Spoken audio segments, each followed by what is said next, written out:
শোনো বাঙালি, আমরা পারিবারিক, সামাজিক ও রাজনৈতিক কারণে একে অপরের উপর যে প্রতিশোধ পরায়ণ হই, হ্যাঁ, এটা আসলে কতটুকু ঠিক আমরা হয়তো জানি না।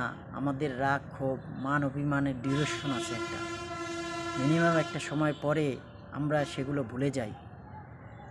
তো আমরা যদি এটা যদি চারপাশে তাকাই, হ্যাঁ, চারপাশে মানুষের ভিতর তাকাই, দেখবেন কে কার শত্রু ছিল, কে কার বন্ধু হয়েছে, হ্যাঁ, এটা দেখতে পাবেন। তো এই সাময়িক সময়ের জন্য নিজেদের ভিতর কেন এই মান অভিমান, হ্যাঁ, হামলা মামলা, এই এগুলোর তো প্রয়োজন নাই।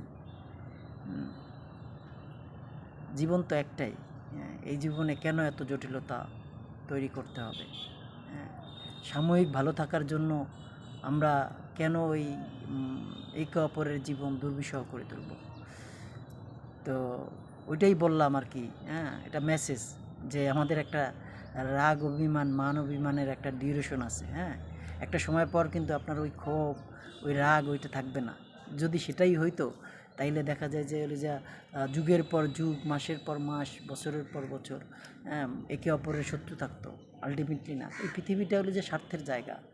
হ্যাঁ, আপনার স্বার্থ নাই, আপনার সাথে কেউ বা দ্বন্দ্ব নাই। আপনার স্বার্থ আছে, আপনার যে সাথে আরেকজনের দ্বন্দ্ব আছে, ঠিক আছে? তো আমরা এগুলো থেকে বের হয়ে আসি, ঠিক আছে? দেখব জীবনটা অনেক সুন্দর। খোদা হাফেজ।